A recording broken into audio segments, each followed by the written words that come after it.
Sir நானே எல்லாத்தையும் ஓப்பனா சொல்றேன் சார். சும்மா ஒரு புரளிய கிளப்பி விட்டேன். எல்லாம் என் பிசினஸுக்காகத்தான். தேவ் அசோசியேட்ஸுக்குள்ள நான் ஆதிக்கம் செலுத்தினேன்னா ராணியோட தயவு வேணும். அவங்க கூட ஒரு நல்ல பிசினஸ் உறவு வச்சுக்கணும்னு நான் ரொம்ப நாளா ட்ரை பண்றேன் சார். அதுக்கு இப்ப நல்ல சான்ஸ் சார். கோபியா செத்து போயிட்டா. இப்ப ராணி தடுமாற்றத்துல இருக்கா. இப்ப நான் அவளை சப்போர்ட் பண்ணா நான் நினைக்கிறது நடக்கும் sir. Murali Manohar, you are a brilliant and cleverness and cute. Thank you sir, thank you. ரொம்ப புகழாதீங்க சார். சார் நான் துக்குனூண்டு தான் சார் செஞ்சேன். ஏன்னா எதிரியோட எதிரி நண்பன்னு சொல்லுவாங்க. ஆனா நானு எதிரியோட எதிரிக்கும் எதிரி ஆயிட்டேன். ராணியோட எதிரி யாரு? நீங்க தான் சொல்லணும். மகாலட்சுமி சார். அதனால மகாலட்சுமிக்கு குணசேகரனை வச்சு ஒரு செக் வச்சேன். இப்ப மகாலட்சுமி எனக்கு எதிரி. அப்ப ராணி யாரு? ஃப்ரெண்ட். அப்புறம் இந்த மகாலட்சுமி உங்களுக்கு முன்னாடியே தெரியுமா? தெரியுமா? நல்லா தெரியும் சார். அது ஒரு அப்பாவி பொண்ணு. நிஜமா சொல்றேன் சார். தேவராஜையும் மகாலட்சுமியையும் ராணி ஏமாத்திட்டா. யாரு எப்படி போனா நமக்கு என்ன சார்? நமக்கு தேவை பணம். ஆமா ஆமா, உங்களுக்கு தேவை பணம், எனக்கு தேவை நீங்க சொல்றது. ஆமா சார்.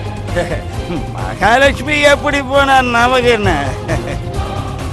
கோடீஸ்வரி ராணியாச்சே.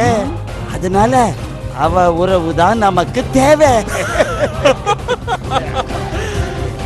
மனோகர், நான் மறுபடியும் சொல்றேன், நீங்க மிகப்பெரிய புத்திசாலி. அப்படி ஒண்ணும் இல்ல சார். மனோகர், வந்த வேலை முடிஞ்சிருச்சு, டைம் ஆயிடுச்சு, நான் கிளம்புறேன். சார் சார் சார், இதெல்லாம் அப்படியே இருக்கு சார். உட்காருங்க, உட்காருங்க. பாருங்க மனோகர், நம்ம ஃப்ரெண்ட்ஷிப் என்ன இதோட முடிஞ்சிட போகுது. நீங்களும் இங்கே தான் இருக்க போறீங்க, நானும் இங்கே தான் இருக்க போறேன். இந்த பாரும் இங்கே தான் இருக்கும்.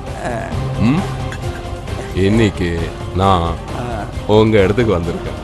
நாளைக்கு நீங்க என் இடத்துக்கு வரணும். வரலான்னு வைங்க, வர வச்சிடுவேன். ரொம்ப ஜாஸ்தி ஆயிடுச்சு, தொடாதீங்க, போதும். ஆர்டர் பண்றேன். நாளைக்கு என் இடத்துக்கு வருவீங்கல்ல, அங்க வச்சுக்கலாம். வரட்டுமா? மனோகர், மறுபடியும் சொல்றேன், உங்க சிரிப்பு எனக்கு ரொம்ப பிடிச்சிருக்கு. பாய் பாய்.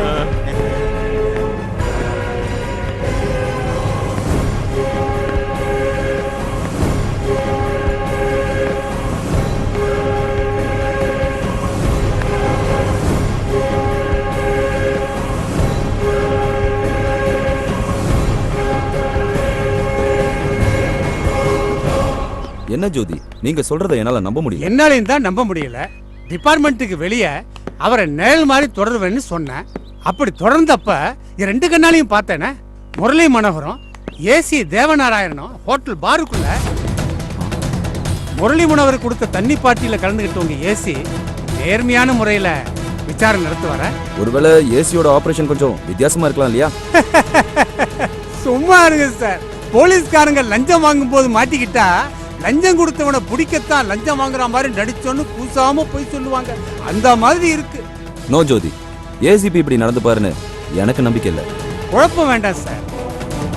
அவர் அப்படி நடந்துகிட்டாருன்னா அதுக்கு ஒரே ஒரு சிம்பிளான லாஜிக் தான் இருக்கு.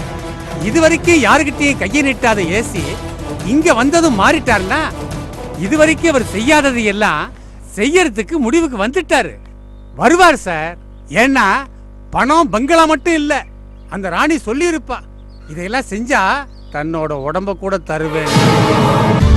மகாராணி ஒரு சிறிய இடைவேளைக்கு